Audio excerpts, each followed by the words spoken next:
اور انشاءاللہ محظوظ ہوں گے، اور ہو سکتا ہے زندگی میں پہلی مرتبہ یہ نقطہ آپ سن رہے ہوں گے۔ صلوات پڑھیں محمد علیہ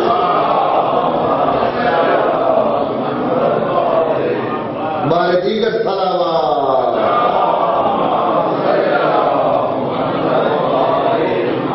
تو پروردگار عالم نے ہماری ہدایت کے لیے انبیاء کو بھیجا۔ حضرت آدم آئے، ہدایت اگر مکمل ہو جاتی، سارے انسان اگر ہدایت پا جاتے تو حضرت نوح کی ضرورت نہیں تھی۔ حضرت نوح کا آنا اس بات کی دلیل ہے کہ ہدایت ابھی باقی ہے اور ضرورت ہے۔ چنانچہ حضرت عیسیٰ آئے، موسیٰ آئے، سارے انبیاء آئے، ہدایت کی ضرورت تھی، وہ تشریف لے جاتے تھے، باقی نبی آ جاتے تھے۔ توجہ چاہوں گا، آخری پیغمبر تشریف لائے، انہوں نے ہدایت کی، اب وہ دنیا سے تشریف لے جانے والے ہیں۔ کیا ساری دنیا کو ہدایت ہو گئی؟ کیا اب قیامت تک کے لیے ہدایت کی ضرورت نہیں ہے؟ اے پروردگار، تو نبوت کے دروازے کو بند کر رہا ہے، اب نبی کوئی نہیں آئے گا۔ کیا اللہ تیرے نزدیک اب دنیا کو ہدایت کی ضرورت نہیں ہے؟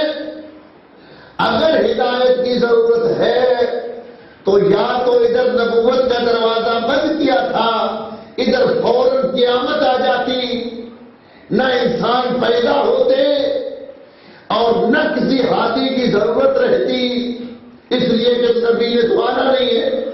اور تمام اہل تشیع کے علاوہ جتنے مسلمان ہیں ان کا عقیدہ یہی ہے کہ حضور کے بعد کسی ہادی کی اللہ کی طرف سے گنجائش نہیں ہے، کوئی نہیں آئے گا۔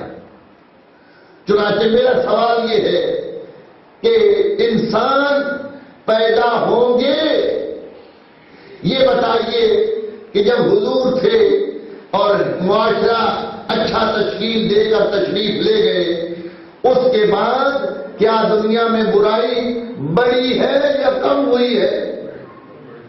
دن بدن برائی بڑھ رہی ہے۔ حضور نے ارشاد فرمایا اپنے صحابہ سے، ایک زمانہ ایسا آنے والا ہے کہ جس میں لوگ امر بالمعروف کو چھوڑ دیں گے، نہی عن المنکر کو چھوڑ دیں گے۔ صحابہ حیران ہو کر کہتے یا رسول اللہ ایسا ہوگا؟ آپ نے فرمایا اس سے بدتر ہوگا۔ کیا ہوگا؟ حضور فرماتے ہیں کہ یامرون بالمنکر وَيَنْهَوْنَ عَنِ الْمَعْرُوفِ، ایک ایسا بھی دور آئے گا جس میں لوگ بری باتوں کی طرف بلائیں گے اور نیک باتوں سے روکیں گے۔ صحابہ نے کہا استغفر اللہ، حضور نے فرمایا اس سے بھی برا وقت آئے گا۔ یا رسول اللہ وہ کون سا وقت ہے؟ حضرت نے فرمایا جب بری باتیں لوگوں کی نظروں میں اچھی لگنے لگیں اور اچھی باتیں بری لگنے لگیں، تو گویا حضور خود فرما رہے ہیں کہ ایک دور کے بعد جو دوسرا دور آ رہا ہے وہ اس سے بدتر ہوگا۔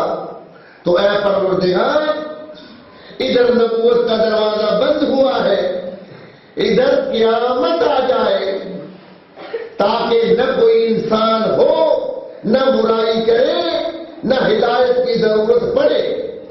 اگر انسان باقی ہے تو ہدایت کی ضرورت رہے گی، نبوت کا دروازہ بند ہو گیا، اب ہادی کہاں سے لیں گے؟ تو پروردگار کی آواز آئے گی، ہم نے دروازہ بند کرنے سے پہلے پیغمبر کو غدیر کے میدان میں یہ کہا تھا، یا ایھا الرسول بلغ ما انزل الیک من ربک، وہ بتا دے جو تیرے بعد ہادی آنے والے ہیں۔ اگر تو نے آج نہ بتایا گویا ساری رسالت کا کوئی کام ہی نہیں کیا۔ نعرہ تکبیر، نعرہ رسالت، نعرہ حیدری۔ تو گویا ایک ہدایت کا دروازہ بند ہوا ہے جس کا ٹائٹل تھا نبوت، اور دوسرا کھل گیا ہے جو ہے ولایت اور امامت ہے۔ اور کافر یہ امید لگا کر بیٹھے تھے کہ اتنا حضور جیئیں گے، آخر چلے جائیں گے، اس کے بعد ہم اپنے گل کھلائیں گے، اس کے بعد ہم دین میں تبدیلیاں کریں گے، محمد کب تک زندہ رہے گا؟ مگر پیغمبر نے غدیر کے میدان میں ایک عجیب اعلان کر دیا، اور خدا کو بھی کہنا پڑا کہ آج کافر مایوس ہو گیا۔ کیوں؟ کہ حضور نے کہا کہ اولنا محمد وآخرنا محمد واوسطنا محمد۔ تم ایک محمد کے جانے کا انتظار کر رہے ہو، ہم تو سارے محمد ہیں، میرا پہلا بھی محمد، آخری بھی محمد، وسط بھی محمد۔ جب تک دنیا قائم رہے گی ہم میں سے ایک نہ ایک محمد باقی رہے گا۔ صلوات پڑھیں محمد وسلم۔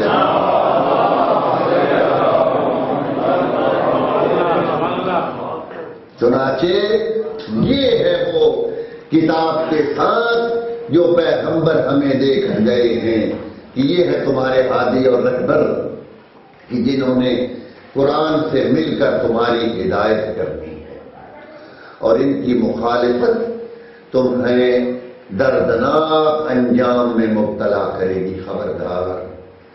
اور دنیا میں اکثر ایسا ہوتا ہے کہ بندے سمجھتے ہیں کہ مجھ پر عذاب نہیں ہو رہا تو شاید یہ گناہ نہیں ہے۔ کسی نے معصوم سے پوچھا کہ اللہ عذاب بھیجنے میں دیر کیوں کرتا ہے، فوراً کیوں نہیں عذاب آ جاتا؟ آپ اپنے زمانے میں دیکھ لیں، اگر آپ حج پر جائیں عمرے پر تو سعودی عرب میں جس قسم کی مذہب اہل بیت کی توہین ہوتی ہے، اور جیسے وہ ہمارے اوپر فکریں کستے ہیں اور دل مجروح ہوتے ہیں، تو بندہ کہتا ہے خدا کب تک یہ رہیں گے، کب آزاد ہوں گے ہماری بقی کب آزاد ہوگی؟ تو اسی طرح ہوتا ہے، صدام 40 سال رہا، فرعون کتنا، نمرود۔ تو امام سے پوچھا کہ خدا عذاب میں دیر کیوں کرتا ہے؟ امام نے فرمایا اس لیے کہ خدا کو کیا جلدی عذاب کرنے کی، یہ مجرم بھاگ کر جائیں گے کہاں؟ این المفر، یعنی وہ بھاگ کر جائیں گے کہاں؟ چنانچہ حضرت بہلول کا ایک واقعہ ہے کہ ایک دن قبرستان میں بیٹھے ہوئے پتھر لے کر، تو کسی نے پوچھا بہلول یہاں کیوں بیٹھے ہو؟ کہا ایک آدمی نے مجھ سے پیسے لیے ہیں، وہ دے نہیں رہا، تو کہا اس کے گھر جاؤ۔ کہا گھر جانے کی کیا ضرورت ہے، اس نے آخر ادھر ہی تو آنا ہے۔ یعنی جائے گا کہاں، بھاگ کر کہاں جائے گا؟ تو یہ انسان کی حالت ہے کہ بھاگ کر کہاں جائیں گے، کوئی ٹھکانہ ہے؟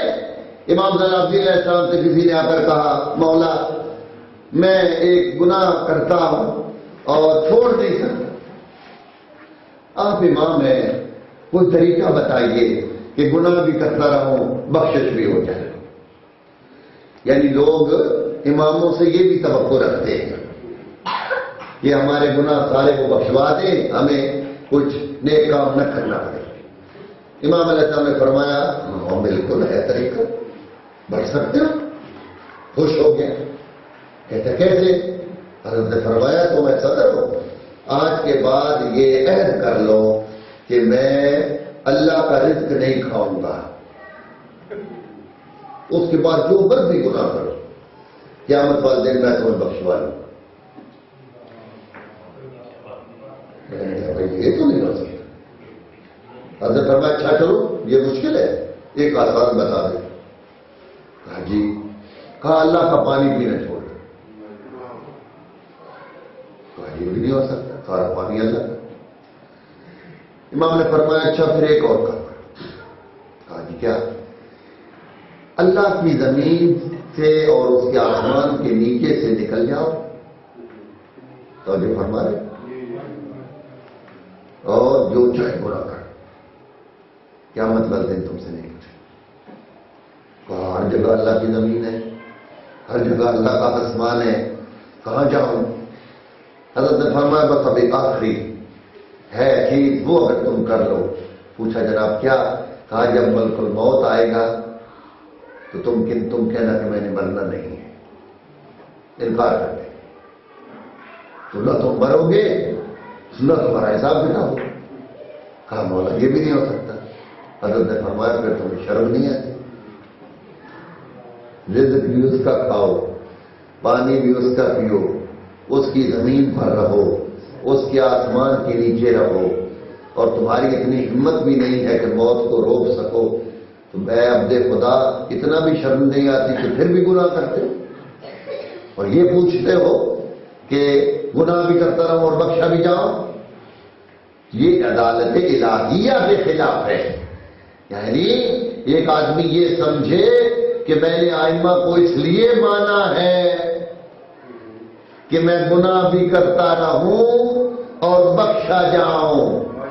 آئمہ نے پوری زندگی میں ہمیں یہی درس دیا ہے۔ یزید کے خلاف جہاد کیوں کیا؟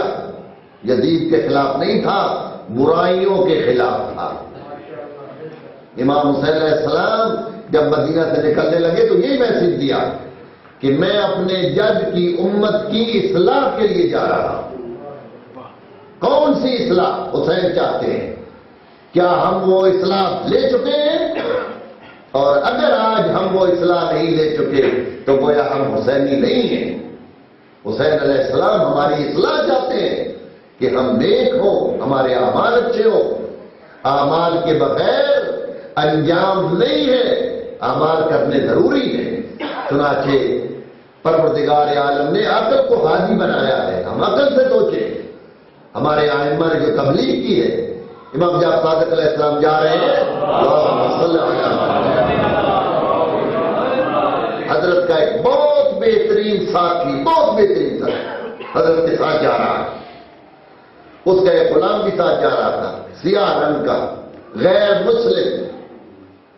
اس نے غلام کو بلایا، غلام نے جواب نہیں دیا۔ اسے دوسری دفعہ بولا، سنا نہیں اس نے غریب۔ تیسری دفعہ اس نے گالی دی غلام کو۔ امام علیہ السلام کھڑے ہو گئے، اس کی طرف منہ کر کے کہتے کیا کہا ہے؟